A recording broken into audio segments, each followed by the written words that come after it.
Okay बेटा, हम लोग पहुंचे कैश फ्लो स्टेटमेंट में, अकाउंट्स में सम्स वाले पेजेस। इलस्ट्रेशन 57, ये टीएस गरीवाल का इलस्ट्रेशन 57 है। एक बार रीड कर दें। From the following balance sheet and information of light limited prepare cash flow statement. ठीक है, अब यहाँ पे इमेज प्रॉपर नहीं है, तो ये शेयर कैपिटल दिया हुआ है। मैंने सारी अमाउंट्स एक बार फिर से लिख ली बाजू में। शेयर कैपिटल का ओपनिंग 31 मार्च, जो 31 मार्च 2021 का है ओपनिंग बैलेंस, वो है 5 लाख। और क्लोजिंग जो है 31 मार्च 22 का, 31 मार्च 22 का जो क्लोजिंग बैलेंस है, ये क्वेश्चन में दिया हुआ है 4.5 लाख। तो ओपनिंग है 5 लाख और क्लोजिंग है 4,50,000। ओके, तो शेयर कैपिटल का ओपनिंग है 5 लाख, क्लोजिंग है 450। इसके बाद रिजर्व्स एंड सरप्लस, ओपनिंग है 1 लाख, क्लोजिंग है 255। इसके बाद ये long term borrowings 10% debentures, 10% debentures में ओपनिंग है 1 लाख, क्लोजिंग है 2 लाख। फिर ट्रेड पेबल में ओपनिंग 46 है, क्लोजिंग 133। फिर अदर करंट लायबिलिटीज में ओपनिंग है 10, क्लोजिंग है 5। फिर short term provision for tax, उसमें ओपनिंग है 24, क्लोजिंग है 12। और ये बैलेंस शीट का टोटल है। ओपनिंग में 7,80,000 और क्लोजिंग में 10,55,000। ये बैलेंस शीट का टोटल है। बस इसके बाद सही इमेज प्रिंट हुआ है।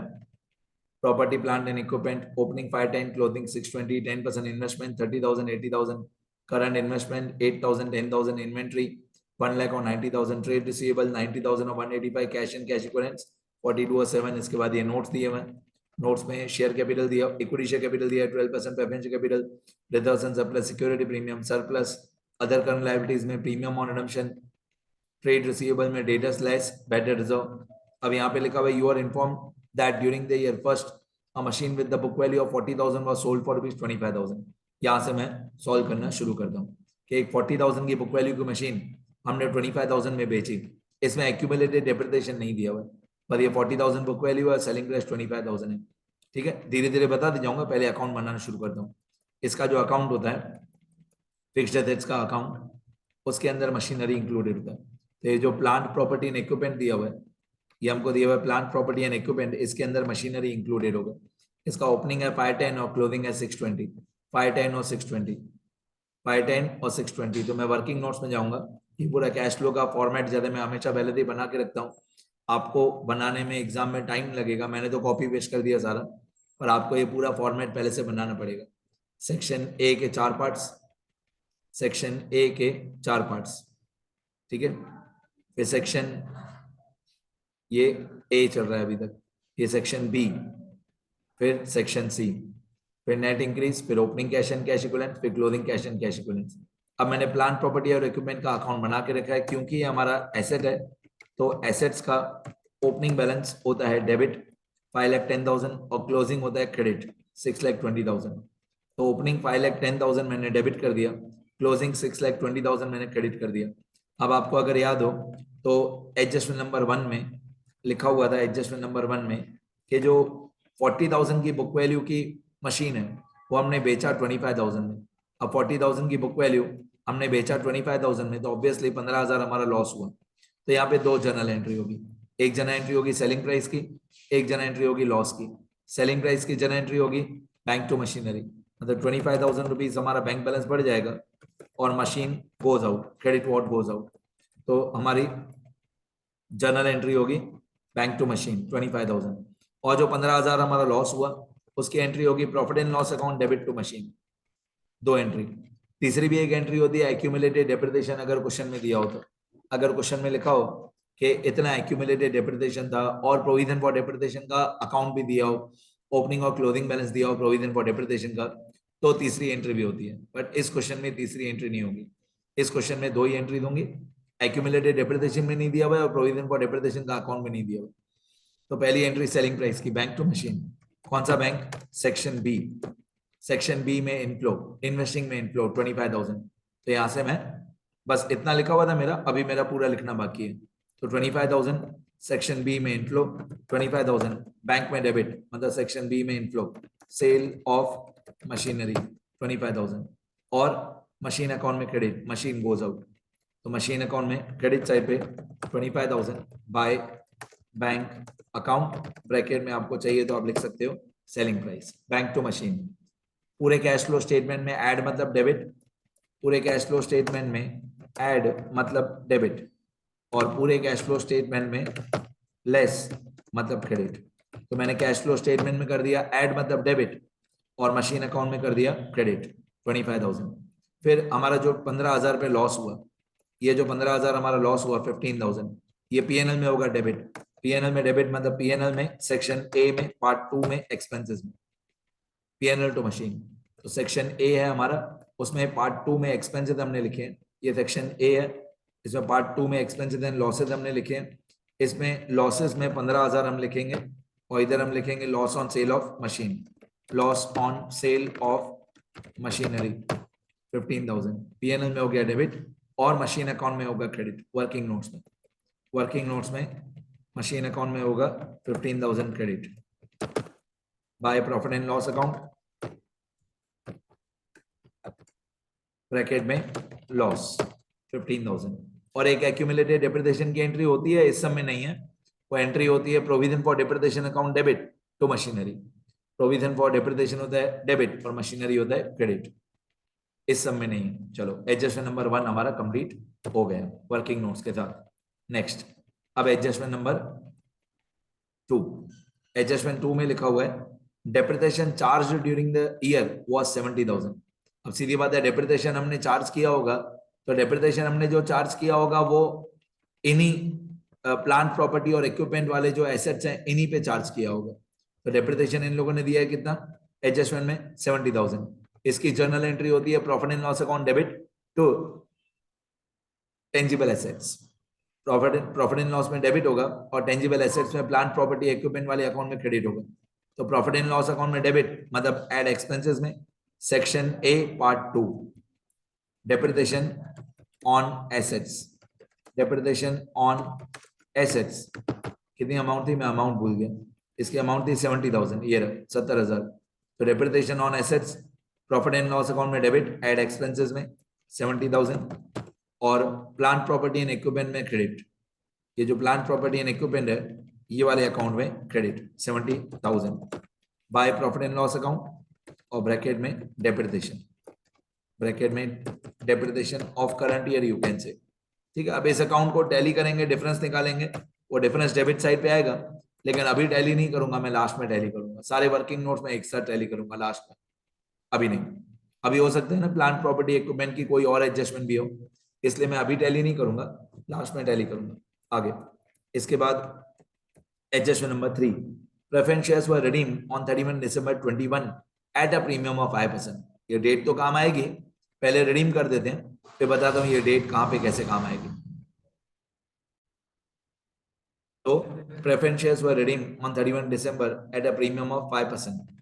तो पहले प्रेफरेंस शेयर्स को रिडीम करते हैं। यहाँ पे नोट्स में आपको प्रेफरेंस शेयर कैपिटल दिया हुआ है, नोट्स में ये जो नोट्स में 12% प्रेफरेंस शेयर कैपिटल दिया हुआ है, नोट्स में जो 12% प्रेफरेंस शेयर कैपिटल दिया हुआ है, पहले यहाँ से शुरू करते हैं। इसका ओपनिंग है 2 लाख और क्लोजिंग है 1 लाख। तो मैं इसका अकाउंट बनाता हूँ पहले। 12% प्रेफरेंस शेयर कैपिटल 2 लाख और 1 लाख, 2 लाख और 1 लाख, 12% प्रेफरेंस शेयर कैपिटल। तो ये मान लो हमारा 12% preference share capital, 12% preference share capital. अब ये हमारा ओपनिंग है 2 लाख और क्लोजिंग है 1 लाख। अब दिमाग लगाओ, ओपनिंग है 2 लाख और क्लोजिंग है 1 लाख, इसका मतलब बाकी के 1 लाख के प्रेफरेंस शेयर हमने रिडीम कर दिए। ये opening by balance brought forward, ये closing to balance carried forward.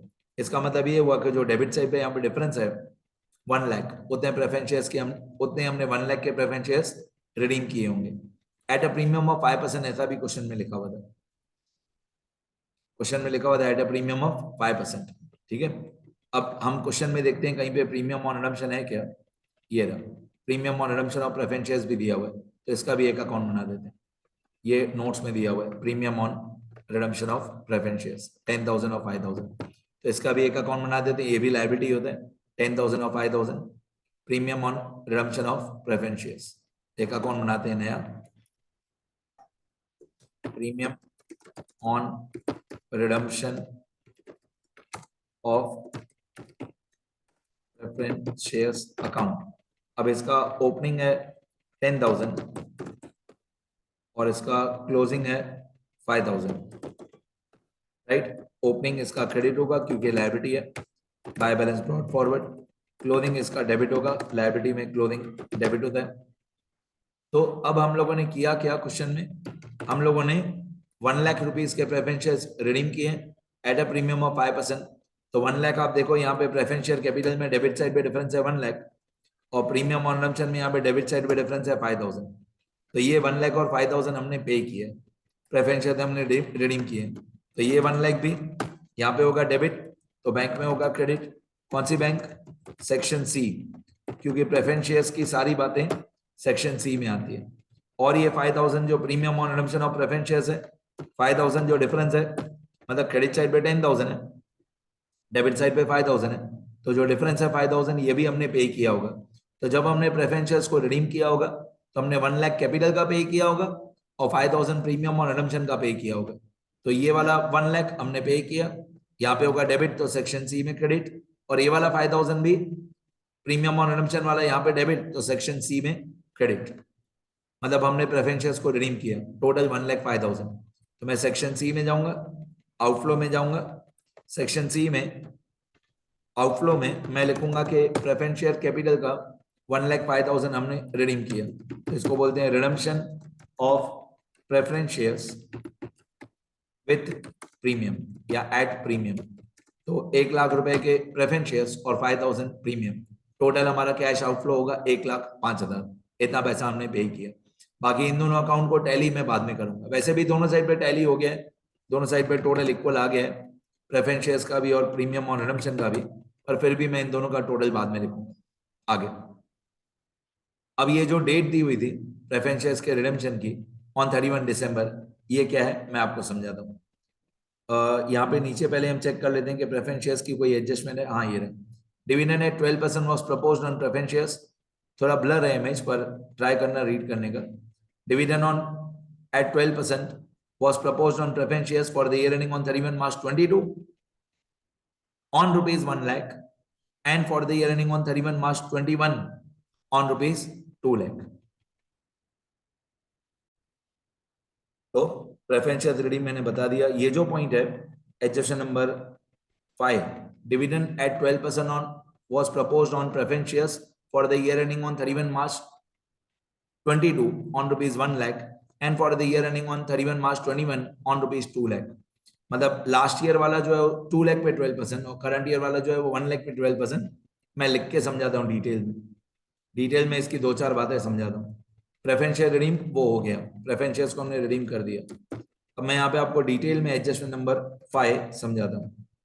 ये एडजस्टमेंट नंबर 5, इसमें जो ओपनिंग बैलेंस है लास्ट ईयर वाला जो प्रेफरेंस शेयर्स है वो है 2 लाख।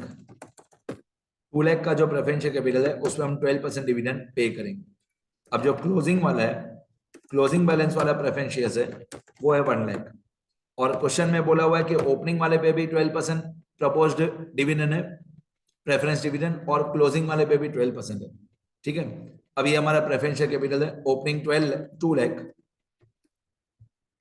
और क्लोजिंग 1 लाख। ये हमारा प्रेफरेंस शेयर कैपिटल है, ओपनिंग 2 लाख, क्लोजिंग 1 लाख। अब 2 लाख का 12% होता है ऑब्वियसली 24,000, और 1 लाख का 12% होता है ऑब्वियसली 12,000। अब इसमें प्रॉब्लम क्या है, प्रपोज्ड डिविडेंड का अकाउंट ओपनिंग क्लोजिंग हमको बैलेंस शीट में नहीं दिया हुआ है। Here the opening and closing balances of proposed dividend are not given in the balance sheet given in question। मतलब क्वेश्चन में जो बैलेंस शीट दी हुई है उसमें प्रपोज डिविडेंड का ओपनिंग और क्लोजिंग नहीं है। तो जब प्रपोज डिविडेंड का ओपनिंग और क्लोजिंग नहीं होता है तो क्या करते हैं, सो we will record या we should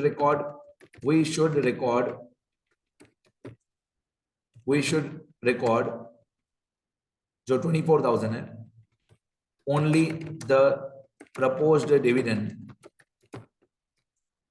of last year, previous year, opening balance वाला of last year, that is 24,000. जो opening balance है, that is 12% on opening balance. जो opening balance वाला है 2 लाख, उसका 12% होता है 24,000. तो हम सिर्फ 24,000 के ही दो इफेक्ट करेंगे. एक इफेक्ट हमारे थर्ड फॉर्मेट में ऐड हो जाएगा, मतलब पीएन सेक्शन ए में थर्ड फॉर्मेट में पार्ट 1 में ऐड हो जाएगा. और सेकंड इफेक्ट हम पे करेंगे, तो सेकंड इफेक्ट होगा सेक्शन सी में आउटफ्लो. सेक्शन सी मतलब फाइनेंसिंग एक्टिविटीज, फाइनेंसिंग में आउटफ्लो. मतलब दो इफेक्ट 24,000 रुपीज के ही होंगे. एक होगा थर्ड फॉर्मेट में ऐड और एक होगा सेक्शन सी में आउटफ्लो. तो हम लोग सिर्फ इस ओपनिंग बैलेंस के ही दो इफेक्ट करेंगे. क्लोजिंग वाले के कोई भी इफेक्ट 12,000 का कोई भी इफेक्ट हम नहीं करेंगे. No effect. क्यों? क्योंकि ओपनिंग और क्लोजिंग बैलेंस हमको दिया हुआ नहीं है ओल्ड बैलेंस शीट, इसलिए 24,000 के दो इफेक्ट. जब ओपनिंग क्लोजिंग दिया हुआ होता है प्रपोज डिविडेंड का, वो भी मैंने थियरी वाले पेजेस में समझाया है. जब प्रपोज डिविडेंड का ओपनिंग क्लोजिंग दिया होता है तो हम प्रपोज डिविडेंड का एक अकाउंट बनाते हैं. फिर रूल अलग होता है, उसमें हम बोलते हैं लास्ट ईयर का पे करते हैं, करंट ईयर का प्रोविजन बनाते हैं. जब ओपनिंग क्लोजिंग दिया हो तो हम एक अकाउंट बना के ऐसा बोलते हैं लास्ट ईयर का पे करो, करंट ईयर का प्रोविजन बनाओ. तो उसके रूल्स और एग्जाम्पल अलग होते हैं. ये ओपनिंग क्लोजिंग नहीं दिया हुआ है, उसका एग्जाम्पल है. तो 24,000 एक आएगा सेक्शन ए में थर्ड फॉर्मेट में ऐड प्रपोज डिविडेंड. ये प्रपोज डिविडेंड, ठीक है. कौन सा वाला? लास्ट ईयर वाला, मतलब प्रीवियस ईयर वाला. प्रपोज्ड प्रेफरेंस डिविडेंड कितना था? 24,000. ये थर्ड फॉर्मेट में हो गया. ऐड मतलब डेबिट, और सेक्शन सी में लेस मतलब क्रेडिट. 24,000 यहां पे मैं लिखूंगा 24,000. लास्ट ईयर का प्रपोज डिविडेंड हमने पे किया. previous years proposed preference dividend paid. तो डेबिट भी 24,000 होगा, क्रेडिट भी 24,000. डन. अब ये एडजस्टमेंट नंबर 5 मैंने आपको बता दिया. तो ये डेट 31 दिसंबर 21 काम नहीं आया, क्योंकि यहाँ पे क्लियरली क्वेश्चन में लिखा हुआ है कि ओपनिंग वाले में 2 लाख पे 12% निकालो, क्लोजिंग वाले में 1 लाख पे 12% निकालो. तो ये डेट काम नहीं आया इस क्वेश्चन में. आगे N interim dividend, fourth adjustment, N interim dividend of 15% was paid on equity shares on 31 जनवरी 22. ठीक है, 15% ऑन इक्विटी शेयर्स ऑन 31 जनवरी 22. ठीक है, 31 जनवरी 22 पे हमने इक्विटी शेयर्स पे इंटरिम डिविडेंड पे किया 15%. बेटा यहाँ पे लिखा हुआ है 15% हमने इंटरिम डिविडेंड पे किया है 31 जनवरी 22 पे. और आप लास्ट वाली एडजस्टमेंट देखोगे ना 6 वाली, उसने लिखा है fresh equity shares were issued at a premium of 10% on 31 मार्च 22. अब ये जो नए इक्विटी शेयर्स हैं, ये तो बेचे ही साल के अंत में 31 मार्च 22 पे. इंटरिम डिविडेंड तो उससे पहले ही पे हो गया. तो इसका मतलब है कि इंटरिम डिविडेंड जो पे करना है वो इक्विटी शेयर्स के ओपनिंग बैलेंस पे पे करना है. देखो मैं समझाता हूँ. यहाँ पे इक्विटी शेयर्स होगा, ये इक्विटी शेयर्स, इसका ओपनिंग है 3 लाख और क्लोजिंग है 350. तो पहले यहां से शुरू करते, पहले लास्ट वाली एडजस्टमेंट पहले करते.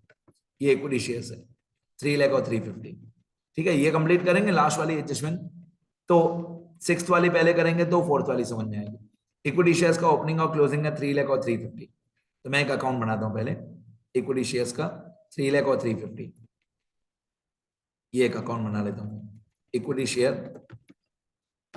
Capital account. अब इसका ओपनिंग है 3 लाख और क्लोजिंग है 350. सीधी बात है 50,000 बढ़ गया. तो क्रेडिट साइड पे, क्योंकि ये लायबिलिटी है तो पहले होगा credit by balance brought forward, और क्लोजिंग होगा debit to balance carried forward.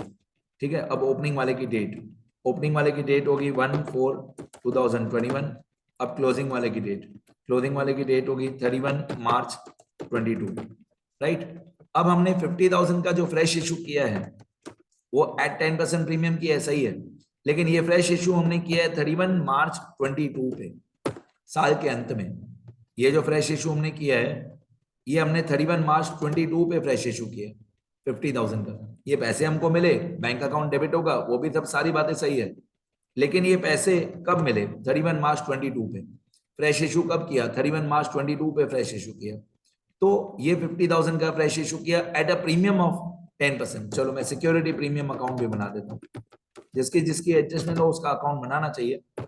Security premium का अकाउंट बना लेता हूँ, इसका ओपनिंग क्लोजिंग देख लेते हैं। ओल्ड बैलेंस शीट में जाते हैं, क्वेश्चन में ओल्ड बैलेंस शीट में जाते हैं और सिक्योरिटी प्रीमियम का ओपनिंग क्लोजिंग देखते हैं। ये रहा सिक्योरिटी प्रीमियम, देखो ये सिक्योरिटी प्रीमियम, ये रहा सिक्योरिटी प्रीमियम रिजर्व। ओपनिंग है 0 और क्लोजिंग है 5,000। जब इक्विटी शेयर कैपिटल का अकाउंट बनाया 3 लाख और 350, तो सिक्योरिटी प्रीमियम है 0 और 5,000। तो मैं एक अकाउंट बनाता हूँ security premium reserve, security premium reserve 0 और 5,000। इसका ओपनिंग है 0 और इसको मैं लिखूंगा बाय बैलेंस ब्रॉड फॉरवर्ड, और इसका क्लोजिंग है 5,000। इसमें मैं लिखूंगा to balance carry forward, to balance carry forward. अब क्वेश्चन में लिखा हुआ है कि जो हम लोगों ने नए इक्विटी शेयर्स बेचे हैं वो हमने इश्यू किए हैं एट 10% प्रीमियम। तो 50,000 का 10% प्रीमियम होता है 5,000। पहले लास्ट वाली एडजस्टमेंट कंप्लीट कर लेते हैं। तो 50,000 का 10% होता है 5,000, तो 50,000 इक्विटी शेयर कैपिटल का भी पैसा मिलेगा और 5,000 प्रीमियम का भी पैसा मिलेगा, क्योंकि फ्रेश इश्यू हमने किया है 10% प्रीमियम। तो 50,000 का 10% होता है 5,000। तो यहाँ पे भी आएगा बाय बैंक अकाउंट, ये पैसा भी हमको बैंक से मिलेगा। सेक्शन सी, यहाँ बेटा इक्विटी शेयर्स का पैसा मिलेगा तो सेक्शन सी में डेबिट होगा, और प्रीमियम का पैसा भी मिलेगा वो भी सेक्शन सी में ही डेबिट होगा। तो 50,000 fresh issue of equity shares at premium, तो 5,000 प्रीमियम भी मिला, टोटल हमको मिलेगा 55,000। ठीक है, पहले ये कर लेते हैं, एडजस्टमेंट 6 है, फिर 4 करेंगे। तो 55,000 सेक्शन सी में होगा डेबिट, ये सेक्शन सी में गए और हमने यहाँ पे लिखा 55,000 पैसा आया, सॉरी ये इन्वेस्टिंग है, फाइनेंसिंग, फाइनेंसिंग में जाएंगे और यहाँ पे लिखेंगे 55,000 रुपीज पैसा आया। तो issue of equity share capital, issue of equity share capital at premium, मतलब 50,000 कैपिटल का आया और 5,000 प्रीमियम का आया। अब ये जो हमने फ्रेश इशू किया ना बेटा, ये हमने फ्रेश इशू साल के आखिरी दिन पे किया है, 31 मार्च पे, 31 मार्च 22 पे। तो सीधी बात है, जो नए इक्विटी शेयर्स हैं 50,000 वाले, उन पे तो डिविडेंड नहीं देंगे। तो प्रेफरेंस शेयर्स, इक्विटी शेयर्स में ये जो नया इक्विटी शेयर इशू किया ये 31 मार्च पे इशू किया, इस पे हम इंटरिम डिविडेंड नहीं देंगे क्योंकि साल के आखिरी दिन पे दिए। अब जो इंटरिम डिविडेंड देंगे वो हम लोग ओपनिंग बैलेंस पे देंगे 3 लाख रुपए पर। अब क्वेश्चन में लिखा हुआ था फोर्थ एडजस्टमेंट में कि 15% इंटरिम डिविडेंड, तो 3 लाख रुपए मतलब 15% हम किस पे निकालेंगे? 3 लाख रुपए पर ओपनिंग बैलेंस पे, क्योंकि जिस दिन हमने 15% डिविडेंड दिया उस दिन हमारे पास सिर्फ 3 लाख के इक्विटी शेयर्स थे। ठीक है, मैं आपको डेट दिखाता हूँ क्वेश्चन में, एडजस्टमेंट 4 में, एडजस्टमेंट 4 में इंटरिम डिविडेंड की डेट दी हुई है, देखो N interim dividend of 15% was paid on equity shares on 31 जनवरी 22। तो जिस दिन हमने इंटरिम डिविडेंड दिया उस दिन 3 लाख के इक्विटी शेयर्स थे, बाकी 50,000 वाले इक्विटी शेयर्स थे ही नहीं 31 जनवरी 22 पे, इसलिए 3 लाख वाले पे ही इंटरिम डिविडेंड देंगे, 50,000 वाले पे नहीं। अब इंटरिम डिविडेंड के दो इफेक्ट्स मैं यहाँ पे लिख के दूंगा आपको, मैं आपको यहाँ पे इंटरिम डिविडेंड के दो इफेक्ट लिख के देता हूँ। एडजस्टमेंट नंबर 4, ये एडजस्टमेंट 4 इंटरिम डिविडेंड। अब इंटरिम डिविडेंड इन लोगों ने बोला है 15%, वो हम निकालेंगे 3 लाख रुपए पर। 3 लाख मल्टीप्लाई बाय 15% होता है 45,000। इसके दो इफेक्ट होते हैं, फर्स्ट इफेक्ट होता है सेक्शन ए के पार्ट 1 में थर्ड फॉर्मेट में ऐड 45,000। सेकेंड इफेक्ट होता है सेक्शन सी में पे करो, मतलब फाइनेंसिंग में आउटफ्लो, सेक्शन सी में आपका पैसा जाएगा इंटरिम डिविडेंड। तो ये इंटरिम डिविडेंड के दो इफेक्ट होते हैं, एक सेक्शन ए में थर्ड फॉर्मेट में ऐड पार्ट 1 में और एक सेक्शन सी में आउटफ्लो। 45,000। तो सेक्शन ए में डर्ट फॉर्मेट में इंटरिम डिविडेंड 45,000, यहाँ पे होगा डेबिट, ये ऐड मतलब डेबिट, और सेक्शन सी में होगा आउटफ्लो। सेक्शन सी में आउटफ्लो कि हमने 45,000 पे किया, ये सेक्शन सी है, इसके आउटफ्लो में लिखेंगे interim dividend paid, interim dividend paid. ठीक है, अब एडजस्टमेंट्स कंप्लीट हो गई। अब मैं बाकी ओल्ड बैलेंस शीट जो है ओपनिंग क्लोजिंग वो तो जल्दी खत्म हो जाएगी, लेकिन उसके लिए मैं अलग वीडियो लेक्चर बनाऊंगा। अभी फिलहाल कुछ लिखना नहीं, ये वीडियो लेक्चर सिर्फ समझने के लिए। फिर नेक्स्ट वीडियो लेक्चर में पूरा सम टैली करूंगा, बैलेंस करूंगा, उसके बाद लिखना। तो ये वीडियो लेक्चर आप बार बार देख सकते हो समझने के लिए, लिखने के लिए नेक्स्ट वीडियो लेक्चर। ये मेरा नाम और नंबर है, कुछ भी सीखना हो तो बताना।